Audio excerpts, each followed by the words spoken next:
ॐ शुक्लांबरधरं विष्णुं शशिवर्णं चतुर्भुजं प्रसन्नवदनं ध्यायेत् सर्वविघ्नोपशान्तये। अज्ञानतिमिरान्धस्य ज्ञानाञ्जनशलाकया चक्षुरुन्मीलितं येन तस्मै श्रीगुरवे नमः। गुरुर्ब्रह्मा गुरुर्विष्णुर्गुरुर्देवो महेश्वरः गुरुः साक्षात् परं ब्रह्म तस्मै श्री गुरवे नमः। श्री गुरुभ्यो नमः। हरि ओम। जो लोग आपका वीडियो ऑन कर सकते हैं कृपया कीजिएगा, मुझको थोड़ा अच्छा सा फीलिंग आता है आप सबको देख के। Thank you very much. So first of all, the topic of today's session will be Anumitihi and Anumanam.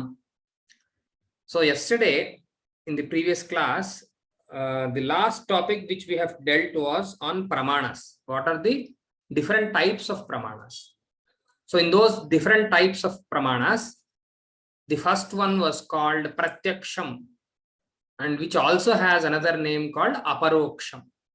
प्रत्यक्ष बोले तो जो साक्षात हमको महसूस होता है, जो साक्षात हम जान सकते हैं, वो प्रत्यक्ष प्रमाण से ही जान सकते हैं।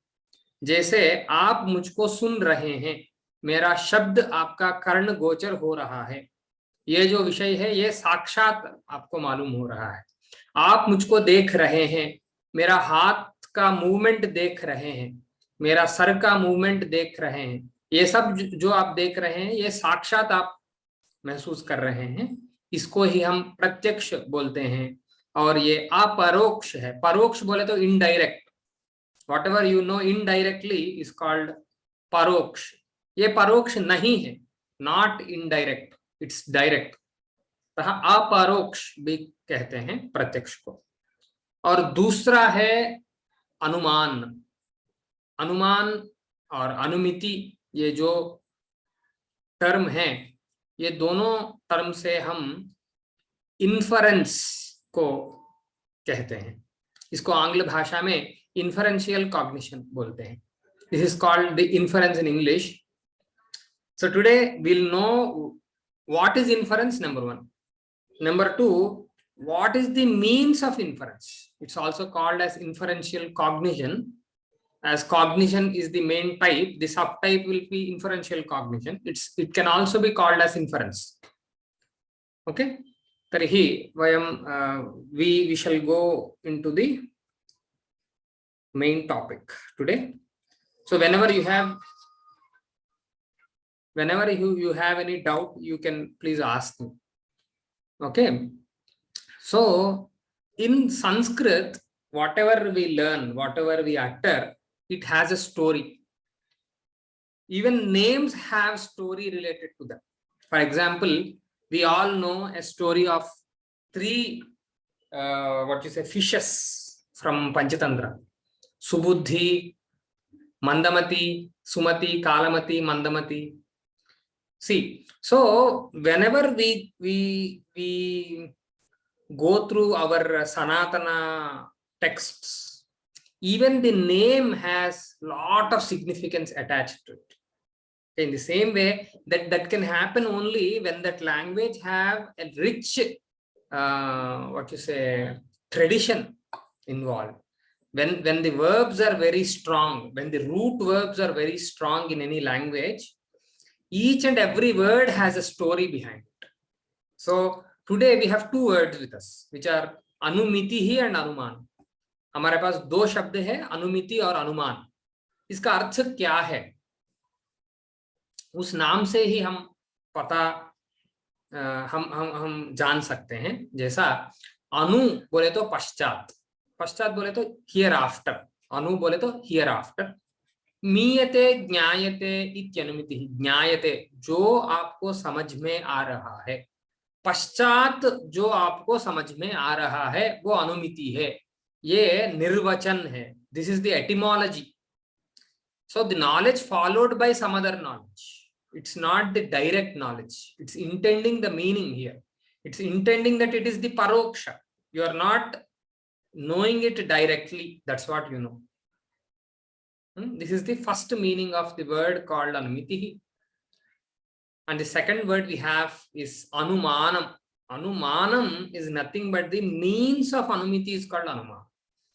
And the etymology for this word will be anu paschad niyate jnayate anena ityanum.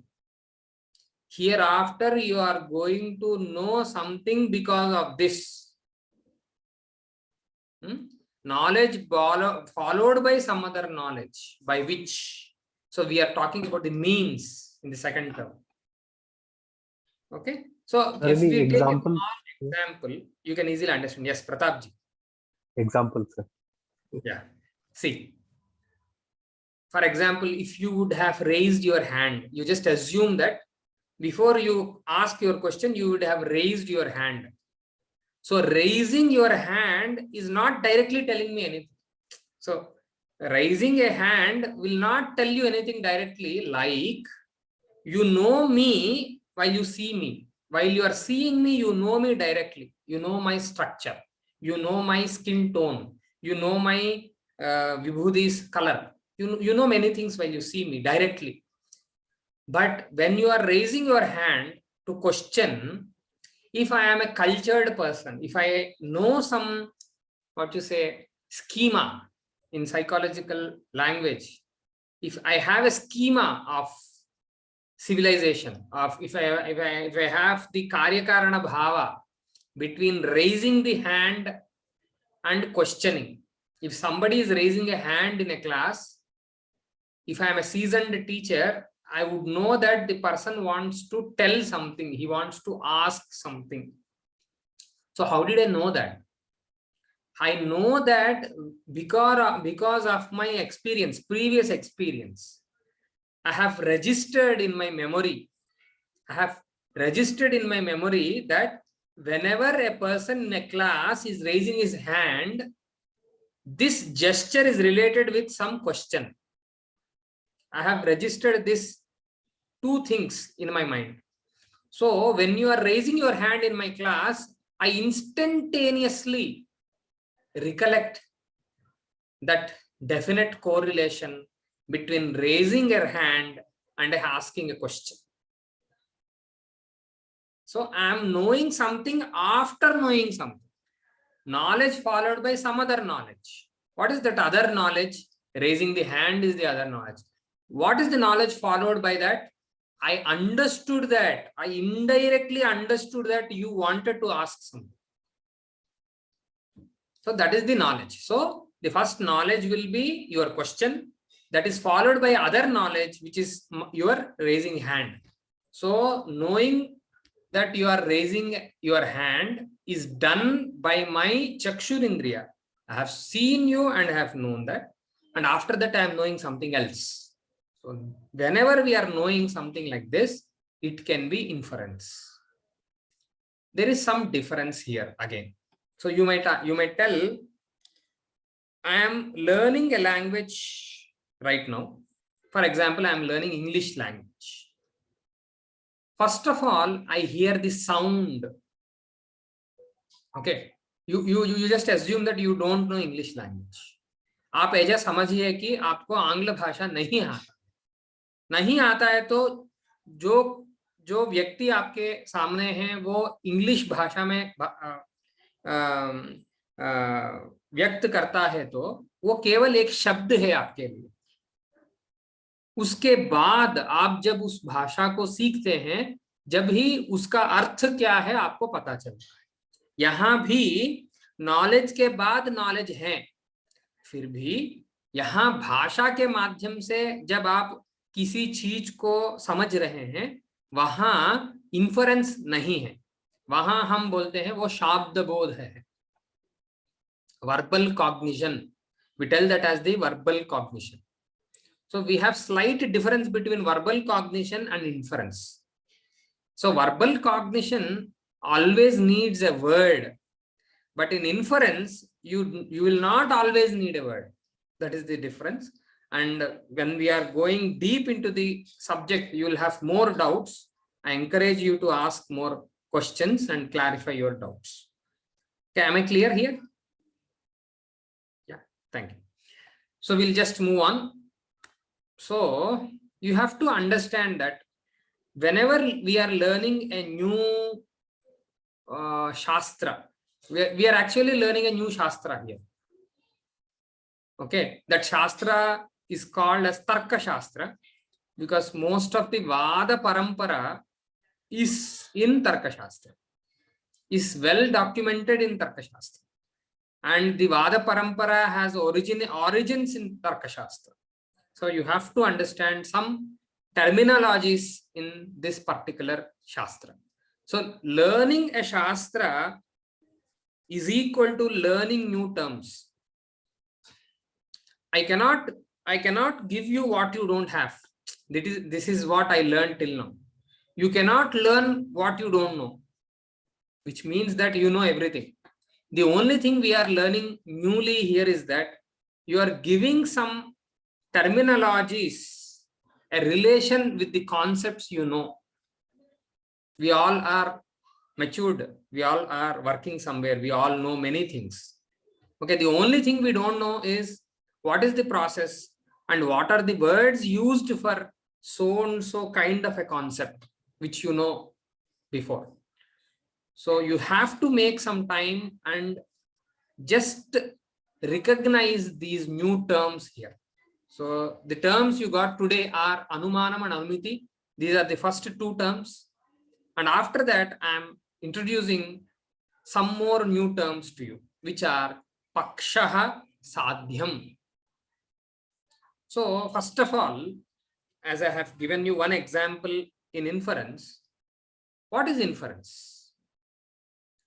Inference is that you are knowing something which is not directly known right now because you know something which is related to it.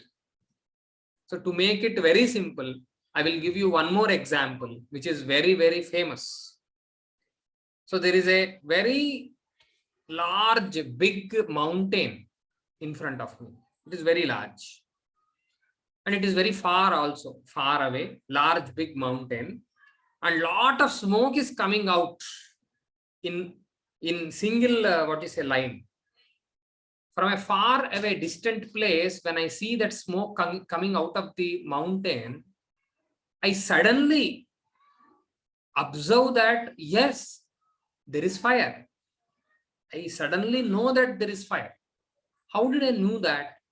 मुझको कैसा वो समझ में आया है? क्योंकि जहां जहां मैंने धूम को देखा था, धूम बोले तो धूम्र, स्मोक को देखा था, वहां वहां अग्नि था, वहां वहां वन ही था. कहाँ?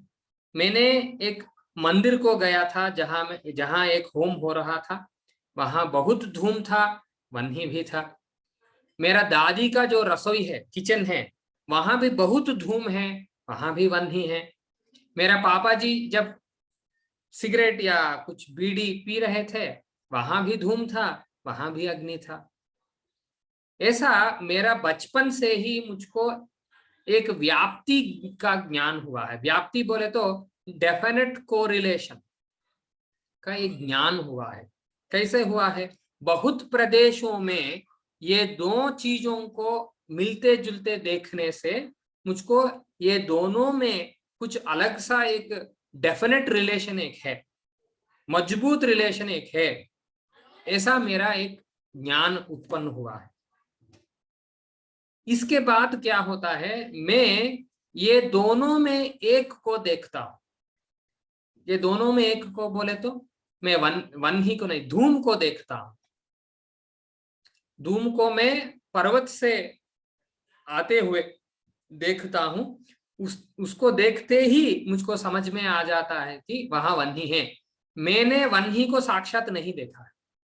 यहाँ जो पर्वत है, इसके ऊपर जो वन ही है, उसको मैंने नहीं देखा है.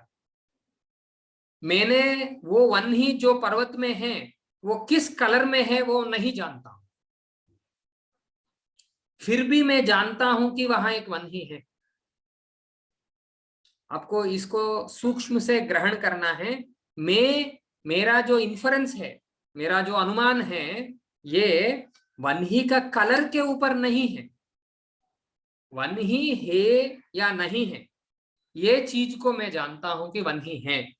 हाँ वन ही है, वो ब्लू कलर में है, रेड कलर में है, ऑरेंज कलर में है, येलो कलर में है, वो मेरा इन्फरेंस का चीज नहीं है, मेरा जांच का चीज वो नहीं है।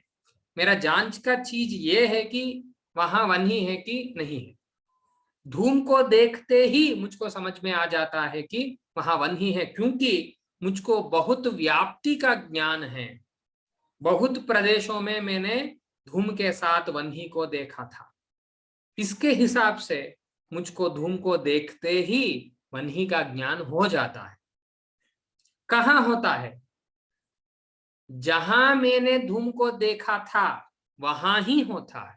देखिए, मेरा पूर्व ज्ञान में मैंने धूम को और वन ही को बहुत प्रदेशों में देखा था। मेरा रसोई में देखा था, मेरा पप्पा जी का बीड़ी में देखा था, होमकुंड में देखा था, यज्ञशाला में देखा था, बहुत प्रदेशों में देखा था। जब मैं यहाँ पर्वत के ऊपर धूम को देखता हूं, वहां ही पर्वत के ऊपर मैं वन ही को, बोले तो फायर को मैं अनुमान करता हूं। I infer fire in the same place where I am seeing the reason, which is called Dhuma. So, did you get the overall scenario? What is happening here?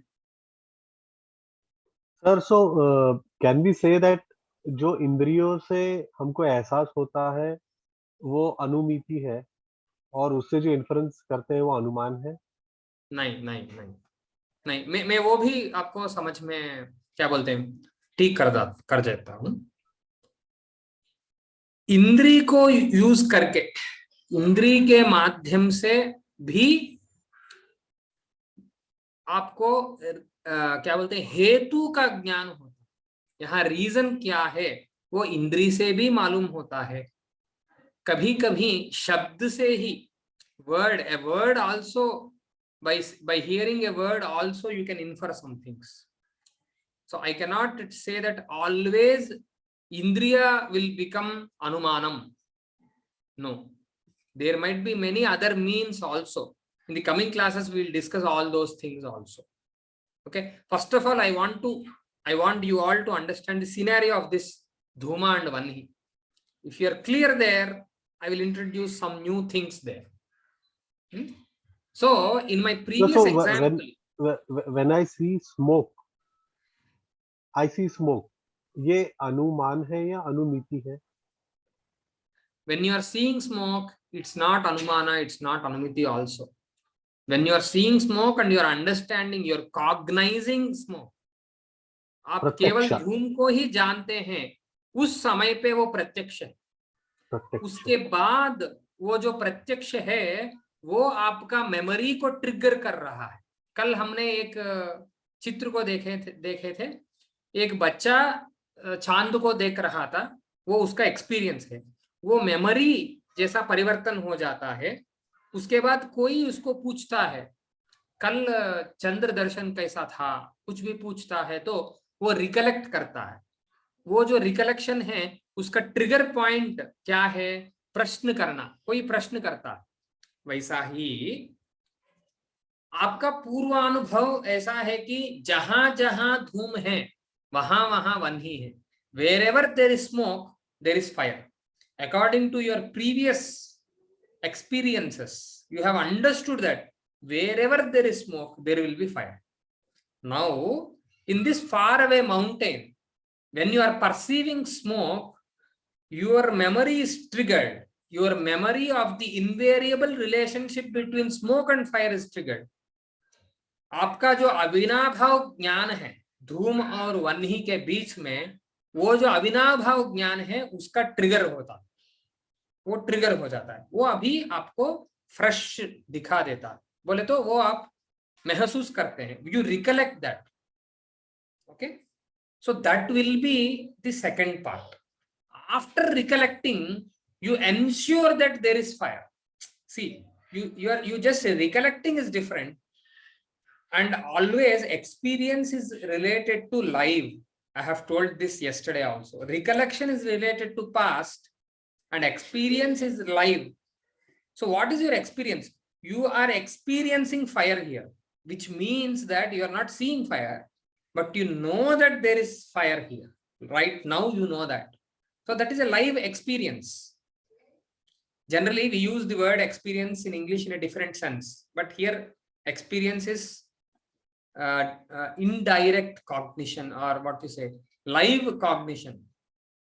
Okay, live cognition will be the correct word. Right. So But sir, I want to, yeah, Neeta ji. जैसे आपने बताया कि अभी आपने बताया कि live experience, तो अगर हम पर्वत और वन्य की बात करें तो उसमें ये लाइव बोला था, तो ये हमको ज्ञान तो बाद में हुआ ना, कि पहले हमें 3 एक्सपीरियंस तो हो चुके हैं, तो वहां पे तो हमारा पूर्व अनुभव ही काम करेगा ना, तो वहां तो लाइव हमने देखा है, तो वो तो हमारे स्मृति में था वो ज्ञान, इसीलिए हम देख रहे, मतलब देखते ही बोल रहे हैं कि या धूम है तो या वन्य होगा ही। तो हाँ, वहाँ 2 भाग है। यहाँ पिछड़े हुए काल का भी एक योगदान है, अभी जो है उसका भी थोड़ा योगदान है। हम क्या कर रहे हैं, दोनों को मिला करके एक अनुमान कर रहे हैं। इसमें रिकलेक्शन के पार्ट क्या है, धूम को देख के जो हम स्मृति पथ में है उसको जो रिकलेक्ट कर रहे हैं ना, वो हमारा स्मृति का पार्ट है। दूसरा जो है अनुमान, इन्फरेंस जो है वो लाइव है। किसको हम इन्फर कर रहे हैं, हम वन्ही को इन्फर कर रहे हैं। कब वन्ही, अभी वन्ही है, ऐसा हमारा इन्फरेंस है। सो यह दोनों भी पार्ट है, फिर भी ये दूसरा पार्ट का वेटेज ज्यादा है, क्योंकि इससे ही हमारा क्या बोलते हैं उसको, हम अपूर्व बोलते हैं।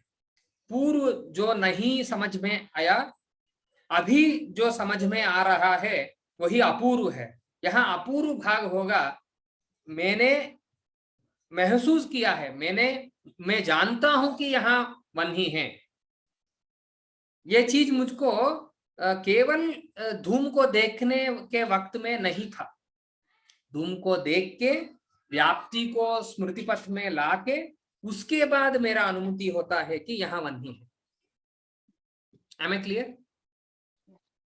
This is very, very important for all our debating and reasoning, what you say, skills. So you have to have good grounded knowledge here. Okay, so number 1. So there is one technical term involved which is called pakshaha.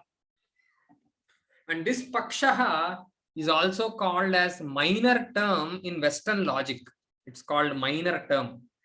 Okay, when you are exposed to these aptitude tests and all, like UGC, NET, JRF and SLET and all these things, you also find these terminologies there.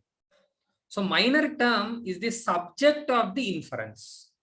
And this is also a technical term. You might not understand very easily. So that is why I'm giving you a live example here, which is called Parvataha. So in my previous example, when I was seeing smoke coming out of a mountain, I want to infer fire in the mountain. So that mountain is the minor term. यहाँ जो पर्वत है वो ही मेरा minor term और पक्ष होता है। आप थोड़ा आपका जो रीजनल लैंग्वेज है उसका इन्फ्लुएंस को ज्यादा यहाँ मत लेकर आइएगा, क्योंकि वो इन्फ्लुएंस से फिर से आपको डाउट आ जाएगा। पक्ष बोले तो हम दूसरे अर्थ में भी यूज करते हैं, यहाँ माउंटेन कैसा पक्ष हो जाता है, ऐसा विचार भी आ सकता है। इसलिए उसको थोड़ा दूर में रखिए, ये सब टेक्निकल टर्म है। तो पक्ष बोले तो मैं यहाँ जहां मैं किसको भी अनुमान करना चाहता हूं वो मेरा पक्ष बन जाता है। और दूसरा शब्द है साध्य, जिसको मैं इन्फर करना चाहता हूं, जिसको मैं अनुमान करना चाहता हूं, वो मेरा साध्य बन जाता है। जिसको मैं मेरा रीजनिंग का पावर से जानना चाहता हूं वो मेरा साध्य बन जाता है। What I want to infer will be my sadhya. Am I clear here? Yeah. Now, Pratap ji, you answer me. So, I have given you one example of raising a hand and questioning. So what is the paksha and what is the sadhya in that example? Can you tell me? Raising the hand was paksha, and your inference that I want to ask some question, that is the sadhya. So your answer is 50% right. I wanted to misguide you and you were misguided rightly. So see, whenever we want to examine something, we'll give you a bait. So you should understand the behavior of a instructor or an examiner. I want to tell this before you enter any test or examination. Okay. So in my previous example, I never told what was the paksha. I just gave you the relationship between a reason and a sadhya. I didn't tell what is the paksha. So the paksha will be a student. See, what is the total, scenario there? Whenever a student is raising his hand in a class, he has a question. This is the definite correlation or vyapti between two things. Now, when you are raising your hand, you are a student. So student X is raising the hand. Like mountain has the smoke. From the mountain smoke is coming out. So student X is raising his hand. Are the similar statements. So when you are raising your hand, I am inferring that you are having a question. So student X has a question because he is raising his hand. This mountain has fire because smoke is coming out of it. Okay, so this mountain is the paksha, fire is the sadhya. In the same way, student X is the paksha, has a question, having a question is the sadhya. Understood? Understood. And you are the observer. I am the observer. Yeah, I am the pramata. I will tell you slowly. So the knower is called pramata. Okay. So far clear. Yeah, and we are using small terminologies. Okay. So you have to recognize what is paksha and sadhya whenever you see some statement. Whenever you hear some statement, you should be in a state to identify that. Yesterday, we were actually observing the structure of cognition. So what kind of questions you may expect in my assignments or in my internal assessment is that I might give you some passage, and from that passage I can ask, in this particular sentence, what is the subject? In this particular statement, what is the qualifier? What is the qualified? So on and so forth. आपको हिंदी में ही चाहिए तो मैं हिंदी में ही बात भी कर सकता हूं, कैसा भी चलेगा. I think हम सभी को कोई प्रॉब्लम नहीं है हिंदी और इंग्लिश दोनों में. चलेगा सर.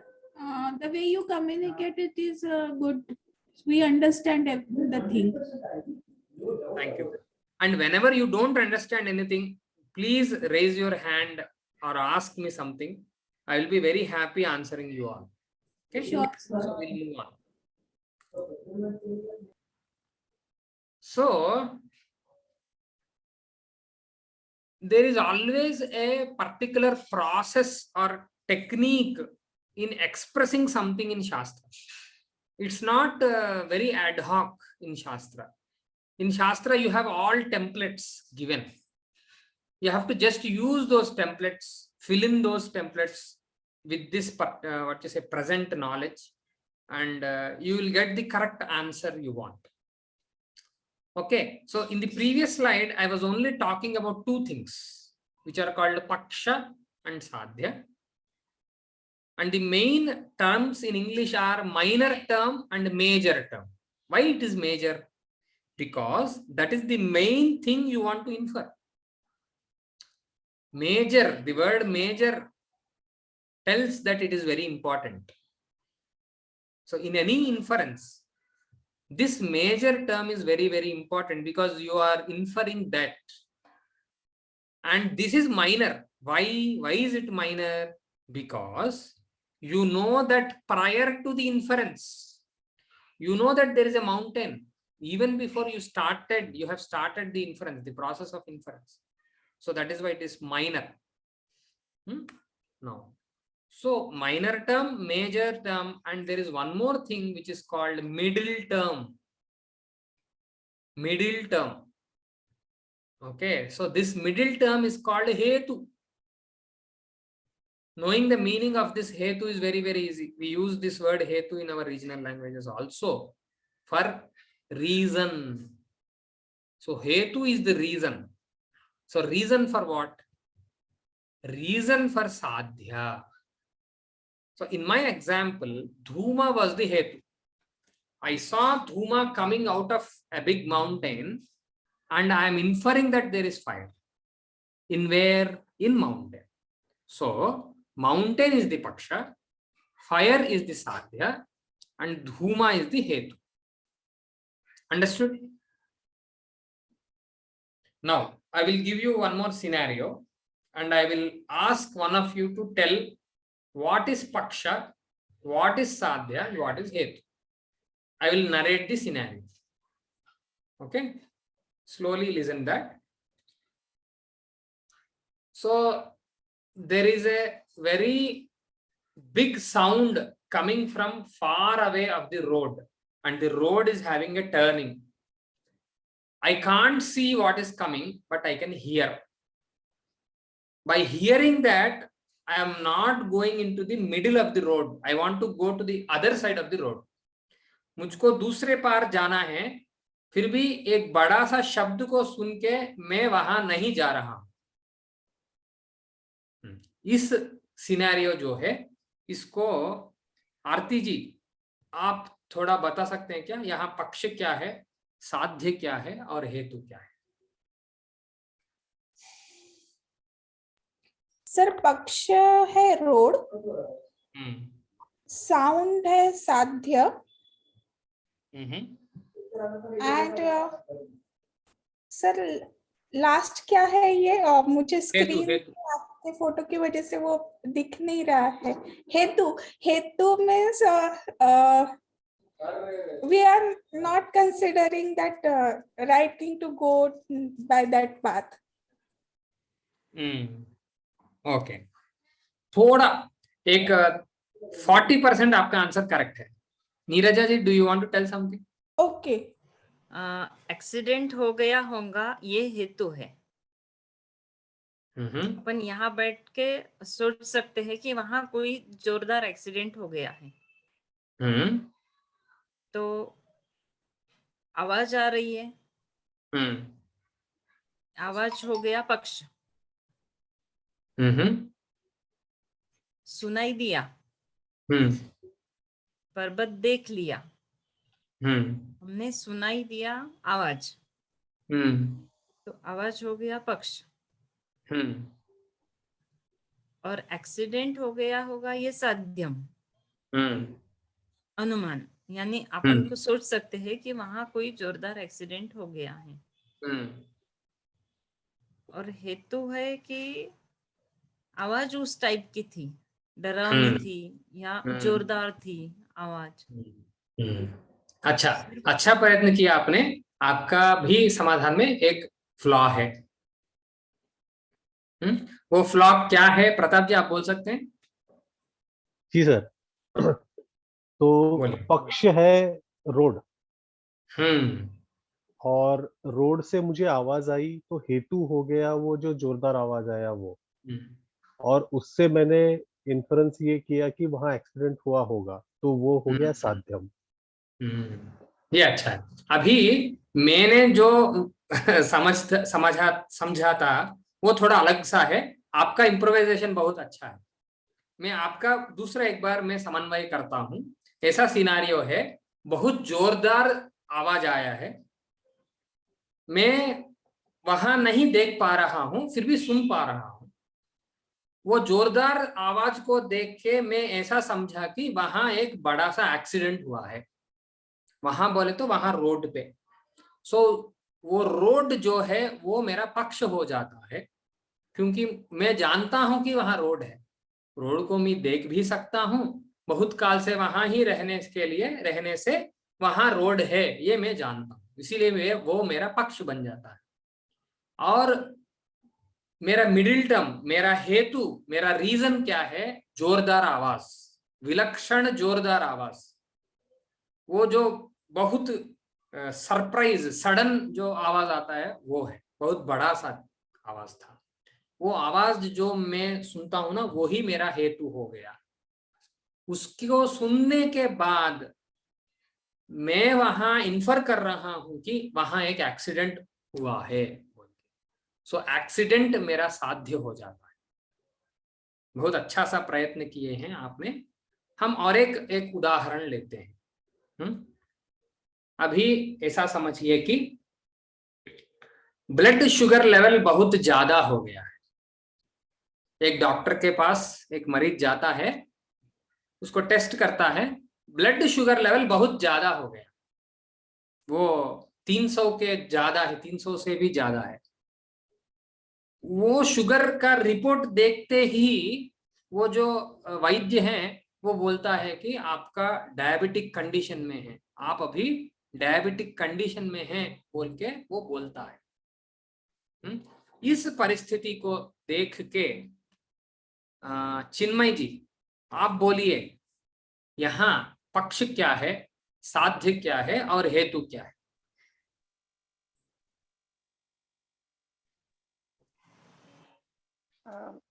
पक्ष यहाँ पे डायबिटिक कंडीशन और साध्य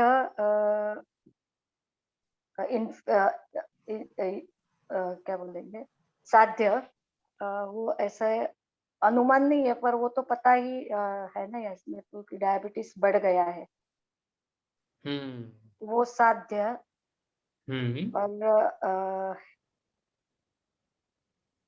और हेतु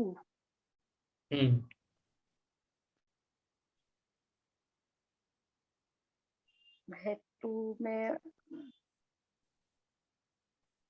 सर एक बार फिर सिचुएशन मैं एक बार फिर करता हूँ, बोलता हूँ।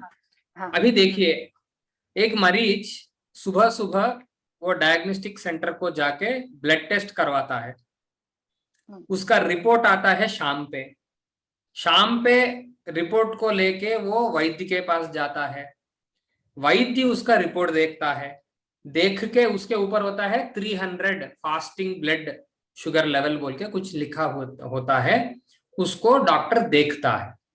वो 300 वो जो संख्या है ना, उसको देखते ही डॉक्टर को कुछ पता चल जाता है। क्या पता चल जाता है, कैसा पता चल जाता है? वो तो ऐसा नहीं लिखता है कि ये जो मरीज ये रिपोर्ट कार्ड जो लेकर आता है वो डायबिटिक कंडीशन में है, ऐसा कुछ भी नहीं होगा उसमें केवल 300 बोल के एक संख्या होता है। वो संख्या को देखते ही ये वैद्य जो है वो कुछ जानता है, इनडायरेक्टली जानता है। क्या जानता है? हाँ, ये मरीज जो है वो अभी डायबिटिक कंडीशन में है, इसको थोड़ा डाइट कंट्रोल करना है, इसको थोड़ा एक्सरसाइज करना है, ये सब उसके मन पे आ जाता है। वो जब वैद्य वो बोलता है हे भोहो त्वम, बोले तो आप अभी डायबिटिक कंडीशन में हैं, क्योंकि आपका ब्लड शुगर लेवल 300 से ज्यादा है, ऐसा वो बोलता है। अभी ये सिनारियो में पक्ष क्या है, साध्य क्या है, हेतु क्या है? चिन्मय जी। सॉरी सर, आई कांट है मरीज जो डायबिटीज है और मरीज एक है, वो क्या है, मरीज क्या है? वो पक्ष, सब्जेक्ट ऑफ इन्फरेंस, मरीज पक्ष है। ओके। और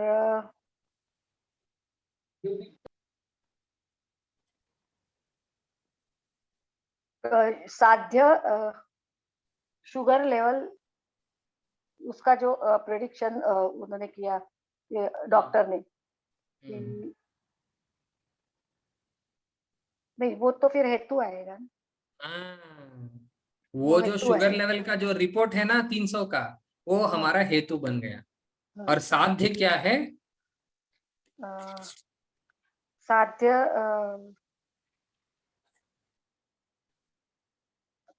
डायबिटीज ही साध्य है, डायबिटिक कंडीशन ही साध्य है। ओके। जो रोग जो है मधुमेह या प्रमेह जो रोग है, वो रोग ही हमारा साध्य है। और हेतु है लेवल ऑफ जो ब्लड ग्लूकोज लेवल जो है वो हमारा हेतु बन गया। और पक्ष क्या है? वो मरीज ही हमारा पक्ष है। अभी आपको थोड़ा क्लैरिटी आया है ना? ये हमारा कोर्स का बिल्डिंग ब्लॉक है, ये फाउंडेशन है। अभी मंजूषा जी और चिन्मया जी, आपको कुछ संशय है क्या इस विषय में? सर चिन्मय मेरा ही लैपटॉप से आपका ही, सो आपका रूप द्वय है। है। हाँ हाँ। Okay, no problem. Sir Manjusha ji, यहाँ पे हाँ जी बोलिए।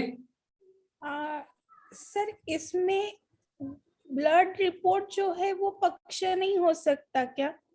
नहीं, क्योंकि ब्लड रिपोर्ट में मैं कुछ नहीं इन्फर कर रहा हूं। मैं मरीज में एक रोग को इन्फर कर रहा हूं। रोग बोले तो डिसीज। ओके ओके, सो मरीज ही वहां पक्ष बन जाता है। अच्छा। और मंजूषा जी, हाँ आपको सर थोड़ा समझ आज में मेरा, आया है? हाँ थोड़ा समझ में आया, लेकिन थोड़ा आज मेरा पहला पीरियड है तो मैं थोड़ा इजी, थोड़ा धीरे धीरे समझूंगी, इसलिए आंसर नहीं दे पाई। सॉरी। हाँ, नो प्रॉब्लम। इसका जो वीडियो है ना, रिकॉर्डिंग, वो एक बार आप देखेंगे ना, समझ में आ जाएगा। क्यों? ठीक फिर है भी ये चीज को आपको अच्छी तरह से समझना है। ये नहीं समझेंगे ना, इस कोर्स में आप पास नहीं होंगे, मैं वो निश्चिंत से बता सकता हूँ। हाँ ठीक है सर, थैंक यू। और मैं उतना दयालु व्यक्ति नहीं हूँ। ओके, संतोष जी, आपको समझ में आया ना?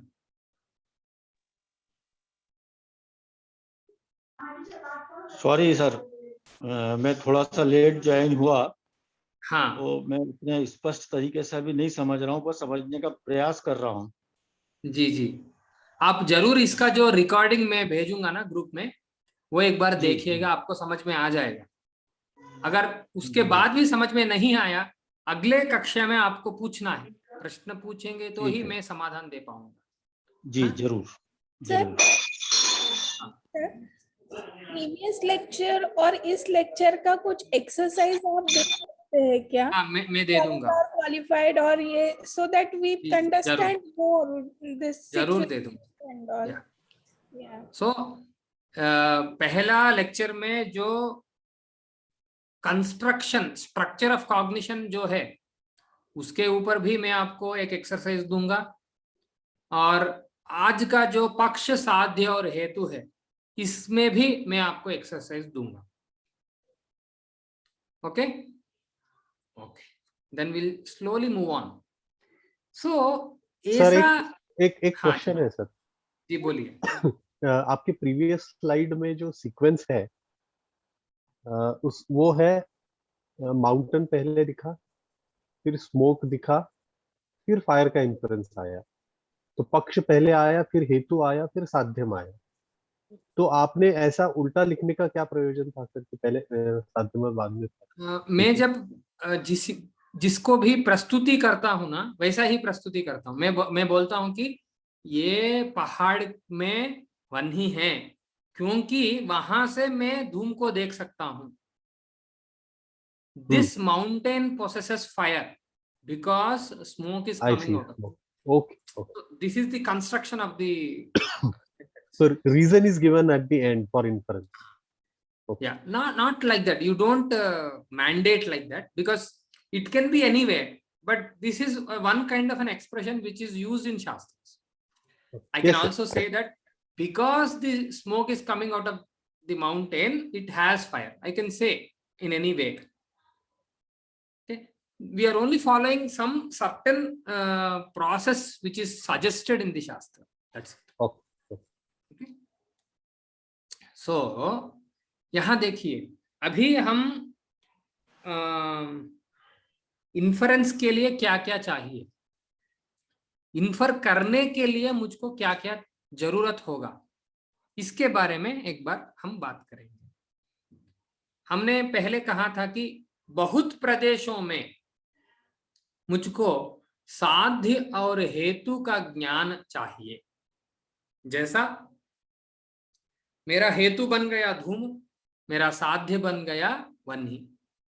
Wherever there is smoke, there is fire. I have to know this. How will I know that? By seeing those two things in different places. वो दो चीजों को बहुत प्रदेशों में देखने से मुझको ये पता चल जाएगा कि जहां जहां धूम है वहां वहां वन्ही है। इसको ही हम बोलते हैं व्याप्ति ग्रह। ग्रह बोले तो ज्ञान, व्याप्ति बोले तो definite correlation. Definite correlation, invariable concomitance, invariable relation. आंग्ल भाषा में बहुत टेक्निकल टर्म्स है इसके ऊपर। आप एक को पकड़िए, सबको पकड़ने की जरूरत नहीं।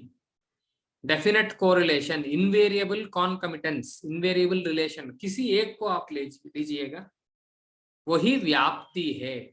जहां जहां धूम है वहां वहां वन्ही है। इसको ही हम व्याप्ति बोलते हैं। ये एक चीज हमको पता चलना है। और दूसरा चीज है पक्षता बोल के, ये एक कंडीशन है। मैं आपको एक उदाहरण देता हूं।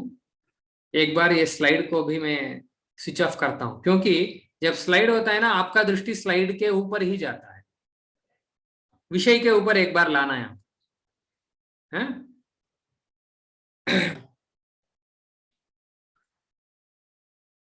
आप पर्वत से धूम को देख रहे हैं, पर्वत से धूम आ रहा है, ये चीज आप देख रहे हैं।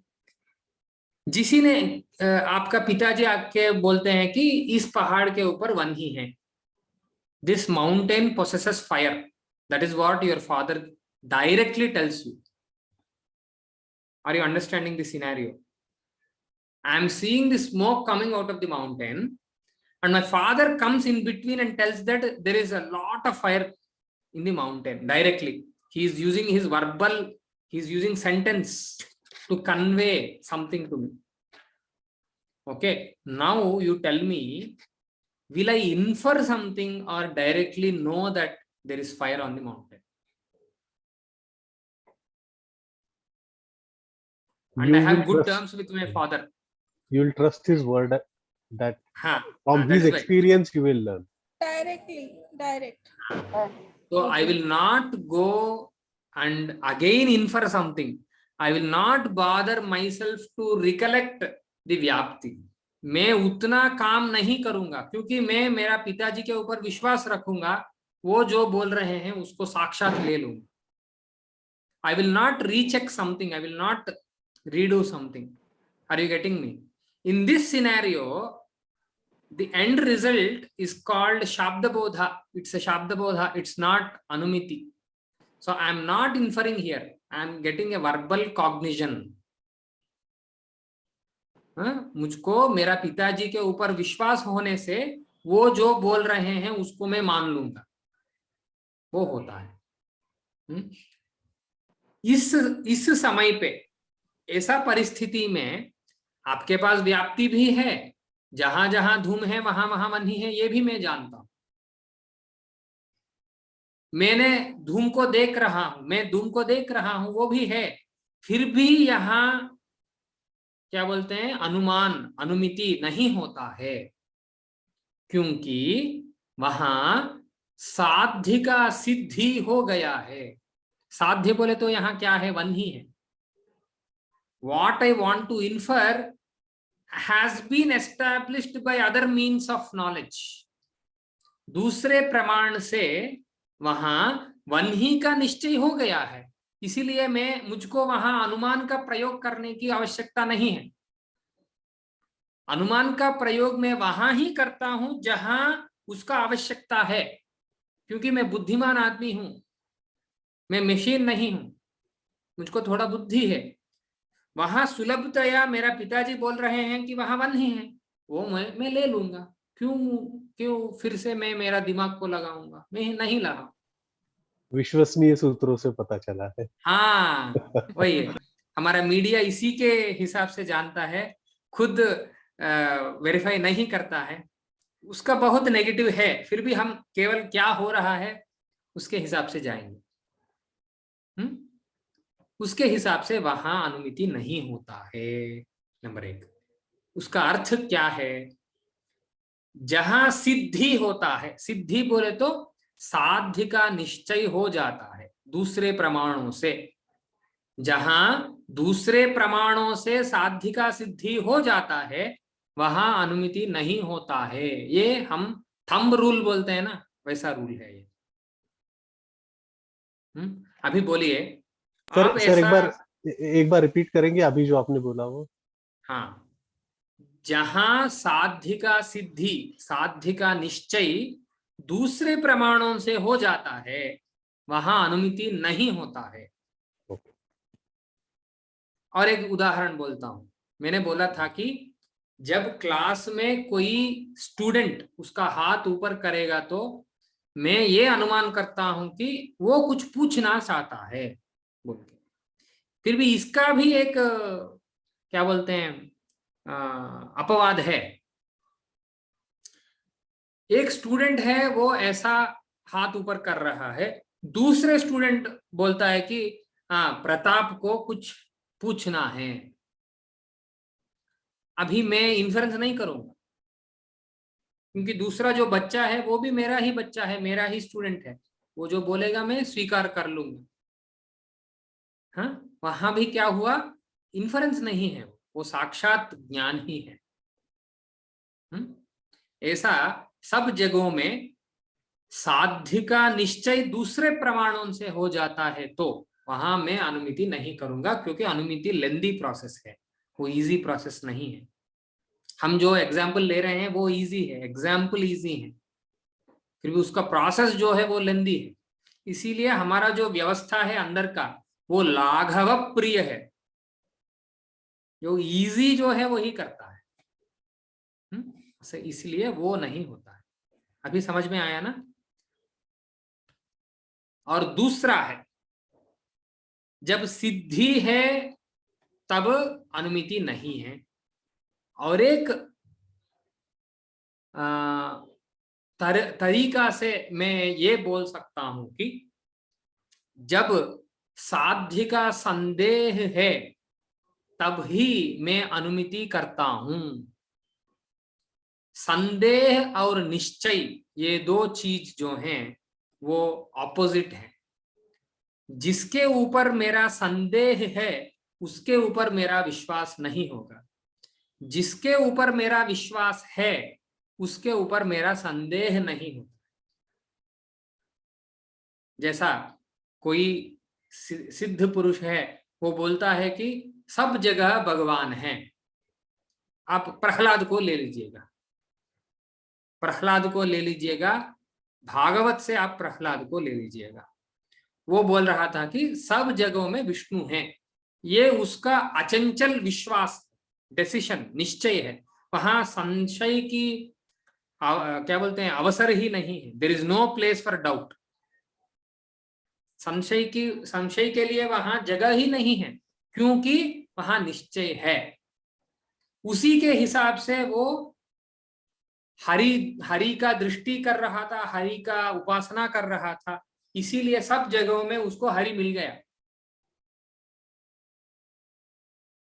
जिसको संशय है उसको निश्चय नहीं। मुझको तो संशय है अभी भी, सब जगह भगवान है क्या, ये मेरा संशय है, इसीलिए मुझको सब जगह भगवान नहीं दिखता। केवल मेरा पूजा मंदिर में ही मुझको भगवान दिखता है। मुझको अभी क्या नहीं है, संशय है, इसीलिए निश्चय नहीं है। हाँ? इसी तरह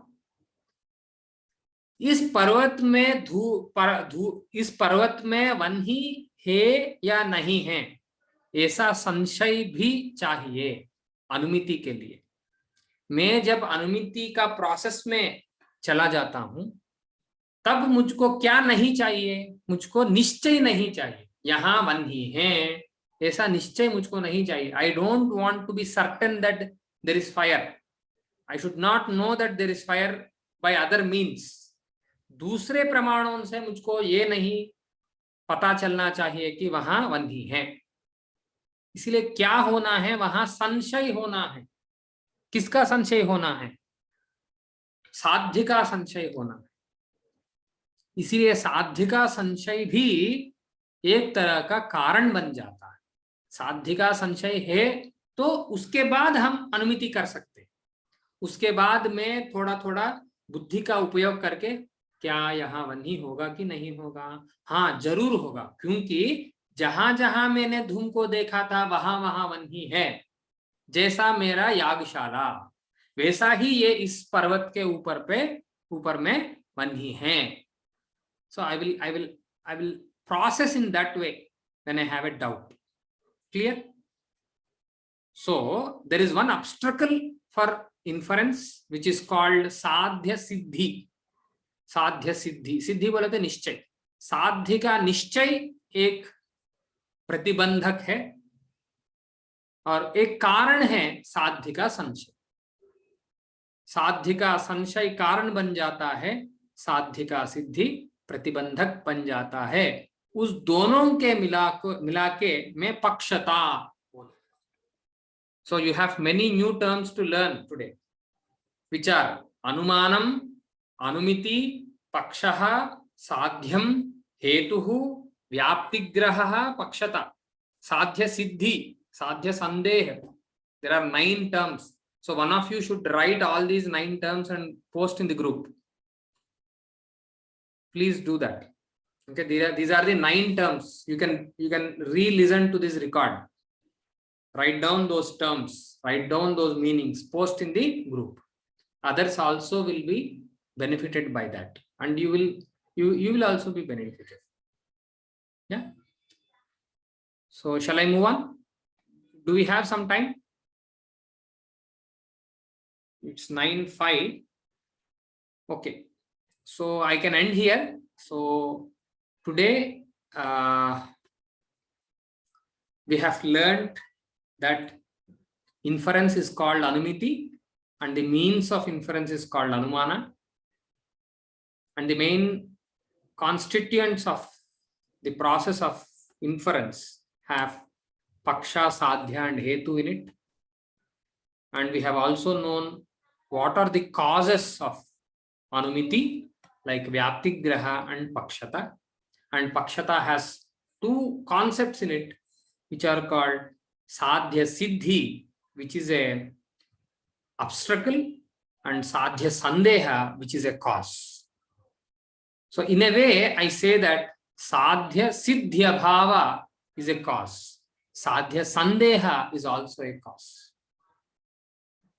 Abhava is absence. So the absence of sadhya siddhi is also called pakshata.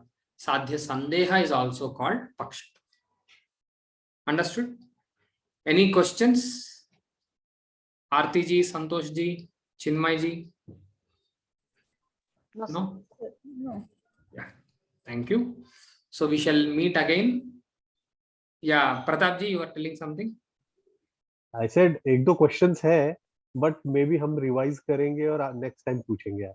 Sure, you should do that. Yeah. So we shall again meet on Wednesday. Tuesday. Sir, इसका video Tuesday 4 o'clock. Tuesday 4 o'clock and Thursday 8 o'clock. Okay, Tuesday and Thursday we'll meet again. Yeah, this video I will post in the group. We shall end this session with a small Mangalam. Om Gurur Brahma, Gurur Vishnu, Gurur Devo Maheshwara, Guru Sakshat Param Brahma Tasmai Shri Gurave Namaha. Hari Om. Namaste. Bye bye. धन्यवाद. धन्यवाद। नमस्कार। धन्यवाद।